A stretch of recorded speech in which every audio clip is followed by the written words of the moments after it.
उसी से, ठीक है। Hello dear students, good morning to all. आप सभी का मेरे इस program chemistry with Upadhyay sir में स्वागत है।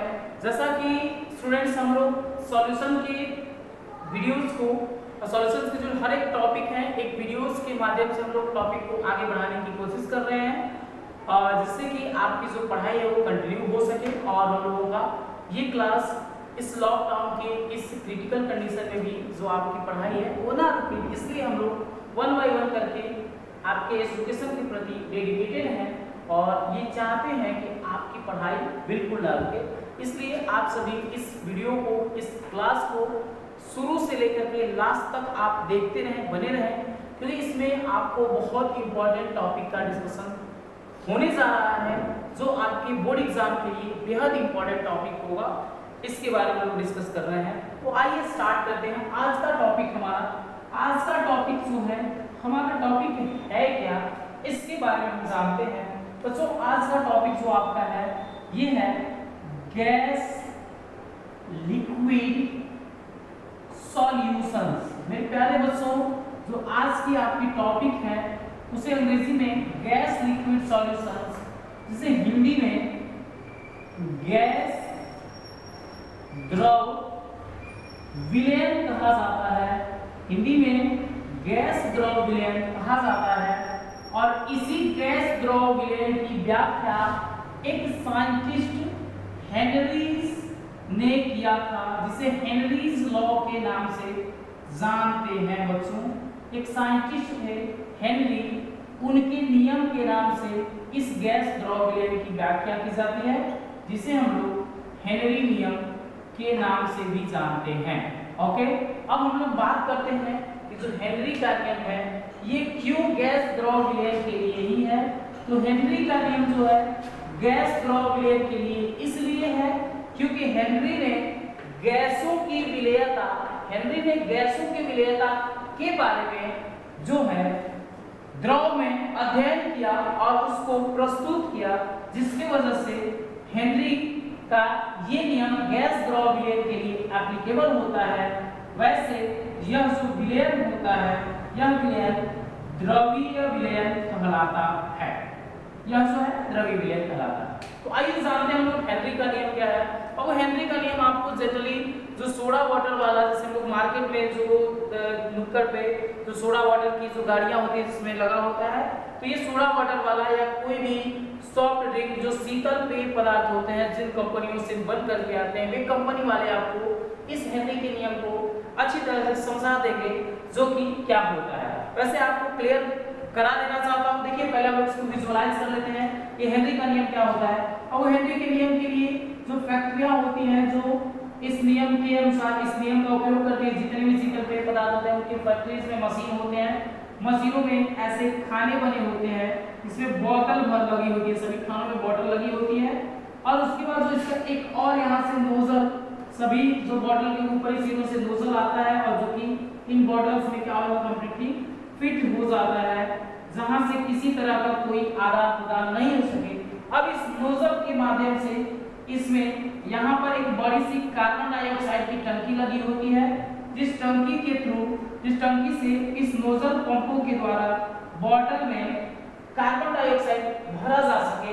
यहाँ पे इस उपकरण जो ये मशीन है, यहाँ इसके बगल में एक दाब मापी लगा होता है जो दाब को मापता है। दाब मापी लगा होता है जो दाब को मापता है और एक नियत दाब पर, एक उच्च दाब पर जाने के बाद इसमें से कार्बन डाइऑक्साइड आती है। जैसे जैसे दाब बढ़ाते हैं वैसे वैसे कार्बन डाइऑक्साइड इसमें इस बोतल में, सभी जो बोतल है हमारे पास जितने भी बोतल हैं सब में द्रव भरा होता है। क्या भरा होता है? वह द्रव। और यहाँ से जो इसके अंदर आती है वो गैस आती है, वो भी उच्च दाब पर। गैस जो आती है किस दाब पर आती है बाबू? उच्च दाब पर आती है।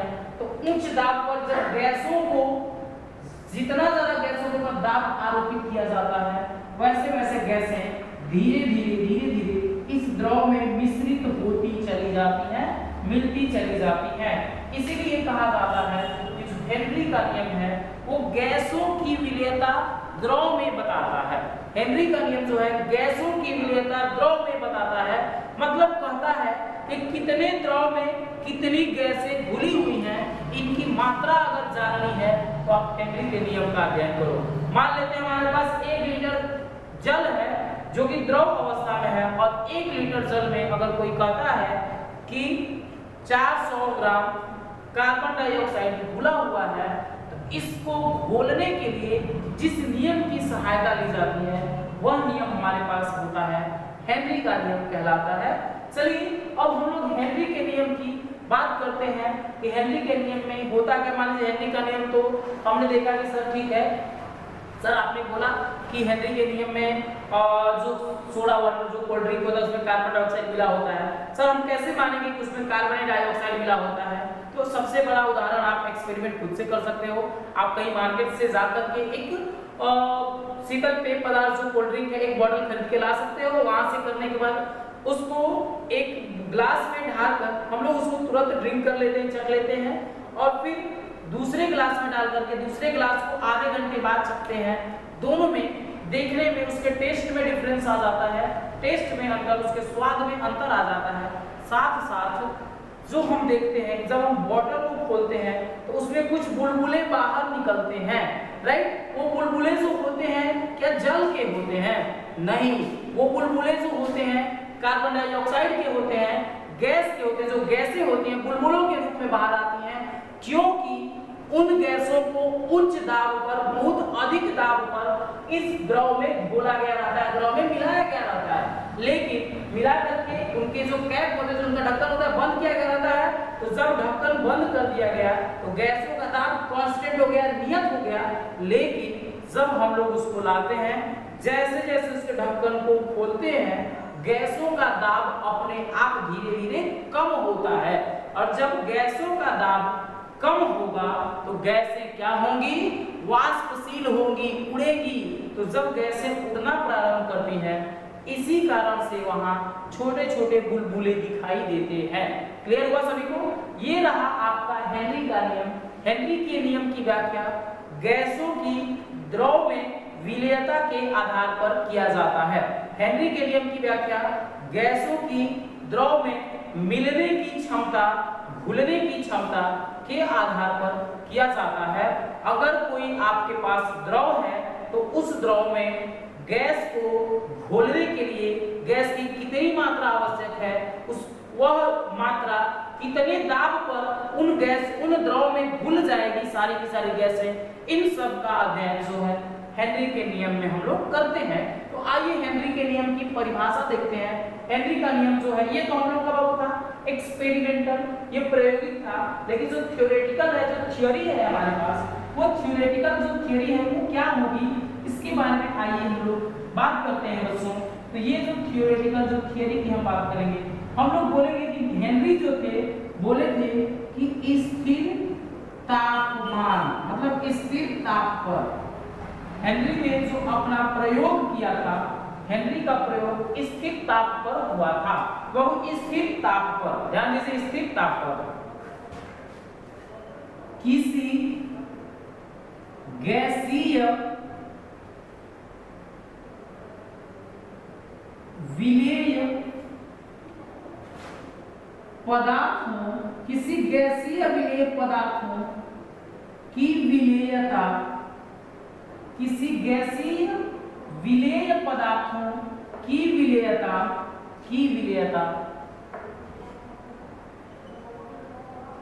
उसके ऊपर आरोपित दाब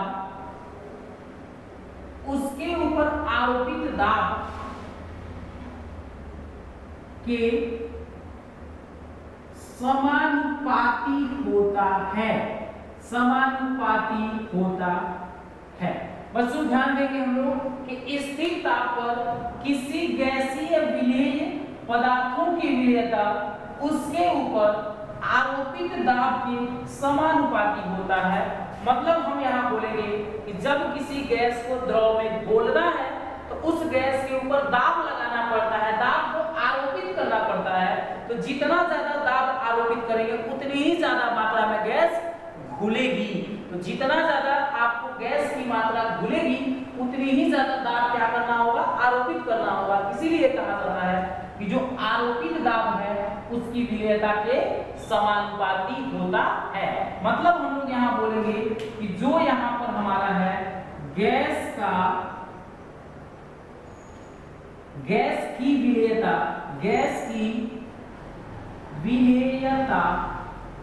समानुपाती होगी, गैस की विलेयता समानुपाती होगी किसके बाबू?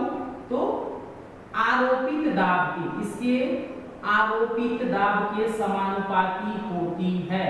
आरोपित दाब के समानुपाती किसी गैस की विलेयता, अगर कोई गैस को घोलना है तो उस गैस के ऊपर जितना ज्यादा दाब आरोपित करेगा उतनी ही ज्यादा मात्रा में गैसें घुलेगी। ये पहला परिभाषा है हेनरी के नियम का। हेनरी के नियम का जो सेकंड डेफिनेशन है, जो दूसरी परिभाषा है, वो क्या है भाई, इसके ऊपर हम लोग चर्चा करते हैं। तो हेनरी के नियम की जो दूसरी परिभाषा है पहली परिभाषा के तरह ही वो भी है, लेकिन थोड़ा सा इसमें अंतर, हम लोग भाषा का परिवर्तन लाते हैं। स्थिर ताप पर किसी गैसीय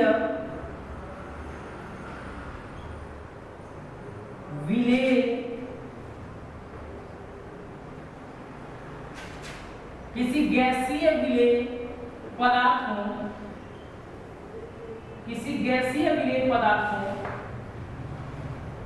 की विलेयता, किसी गैसीय विलेय पदार्थों की विलेयता द्रव विलायक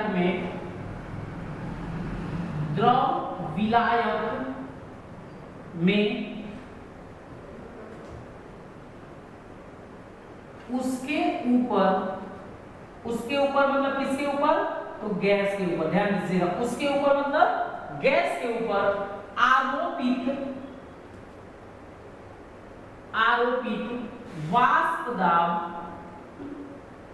वाष्प दाब के समानुपाती होता है। बसों आपको ध्यान देना है कि जो गैस के ऊपर वाष्प दाब आरोपित किया जाएगा वह वाष्प दाब जो है उसकी विलेयता के समानुपाती होता है।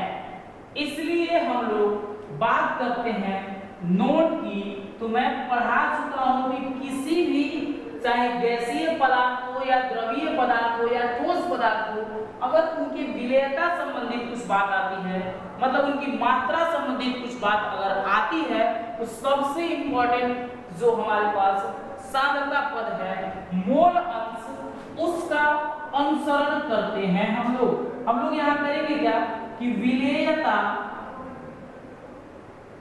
जो हमारा विलेयता है, ध्यान से सुनेंगे हम लोग, जो आपकी विलेयता है ये समानुपाती होती है मोल अंश के। मतलब जो आपका मोल अंश है जितना ज्यादा जिस किसी का होगा उसकी विलेयता उतनी ही ज्यादा होगी।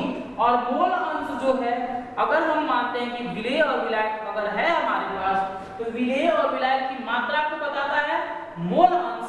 और जब इस मोल अंश की अगर आप बात कर लेते हो तो यहाँ से आप लोग बोलेंगे विलेयता, मतलब अगर कोई पदार्थ ज्यादा है तो उसकी विलेयता ज्यादा, तो जिस पदार्थ की विलेयता ज्यादा उसका मोल अंश क्या हो जाएगा? ज्यादा। और जिस पदार्थ की विलेयता कम उसका मोल अंश क्या हो जाएगा बाबू? कम। क्योंकि विलेयता अगर बढ़ती है तो मोल अंश बढ़ेगा और मोल अंश घटेगा तो विलेयता भी क्या हो जाएगी? घट जाएगी।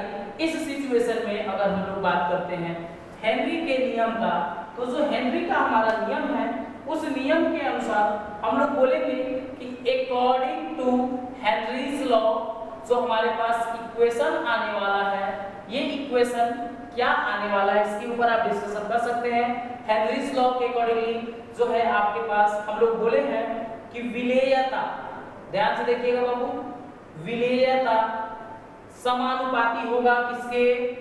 विलेयता आपका समानुपाती है आरोपित दाब के।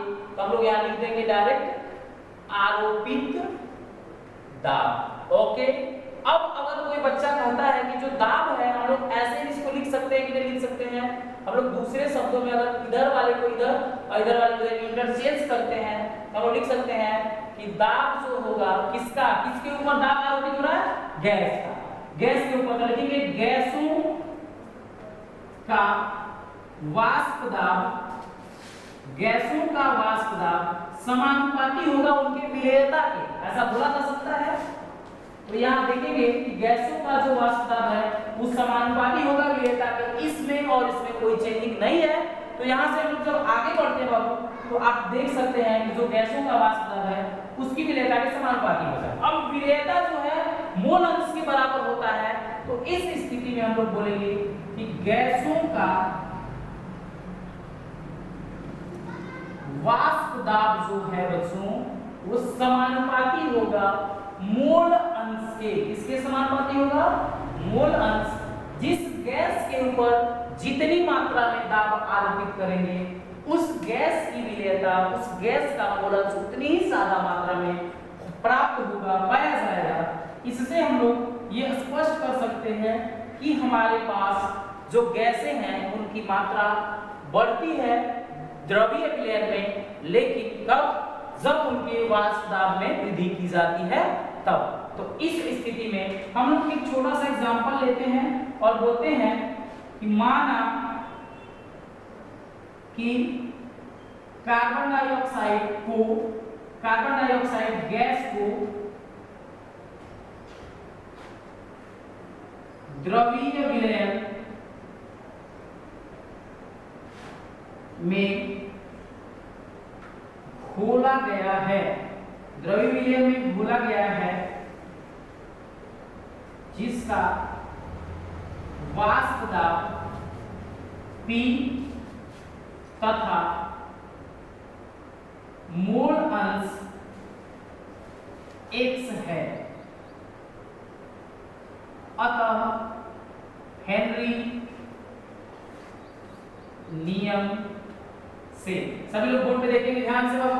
हम लोग के पास ये चीजें सिद्ध करने के बाद एक हमारे पास क्वेश्चन आता है। मान लीजिए हमारे पास कार्बन डाइऑक्साइड एक गैस है, इस गैस को द्रवीय विलयन में घोल रहे हैं, जो विलयन हमारे पास द्रवीय है इसमें घोल रहे हैं। जब इस द्रवीय विलयन में घोल रहे हैं तो गैस कार्बन डाइऑक्साइड का जो वाष्प दाब है वो P है और उसी गैस का मोल अंश क्या है? X है। तो हेनरी के नियम अनुसार हम जानते हैं कि हमारे पास गैस क्या है? CO2, कार्बन डाइऑक्साइड गैस है। इस गैस का वाष्प दाब, क्योंकि गैस का वाष्प दाब समानुपाती है मोल अंश के, तो गैस का वाष्प दाब क्या है? P। तो यहाँ हो जाएगा PCO2, राइट। अब ये PCO2 समानुपाती होगा, किसके समानुपाती होगा?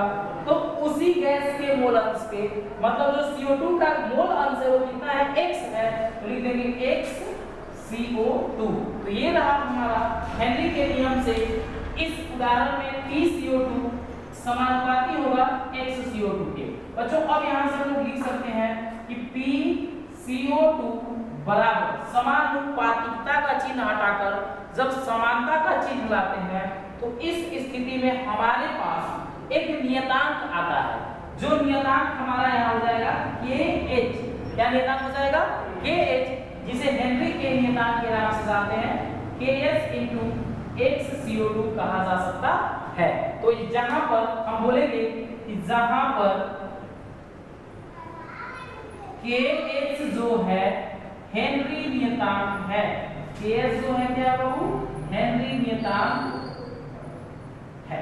तो जब KH हेनरी नियतांक है तो हम लोग चाहे अगर KH को निकालना, मान लीजिए इसको हम लोग समीकरण 1 मान लेते हैं, तो हम लोग बोल सकते हैं कि समीकरण 1 से KH बराबर क्या आएगा? तो आएगा PCO2 बटा में XCO2। यहाँ तक कोई प्रॉब्लम नहीं होगी आई थिंक आपको, जो हमारा इक्वेशन 2 निकल करके आता है। यही था बच्चों आपके हेनरी का नियम। हेनरी के नियम में अगर आपको जब भी जानना है तो इसके डायग्राम से आप विजुअलाइज करो और यहाँ से जान लो। इसके बाद फिर हम लोग आगे की क्लास में अगले टॉपिक को डिस्कस करेंगे, जिस टॉपिक का नाम होगा हमारा राउल्स लॉ। तब तक के लिए आज का क्लास हम लोग का यहीं पे समाप्त होता है। That's all for today. और अगर आपको ये वीडियो हेल्पफुल लगा, अगर लगता है कि नहीं आपको इससे फायदे हैं, तो आप इसको अपने और ज्यादा से ज्यादा फ्रेंड्स तक शेयर करें। Thanks for watching. Thank you very much.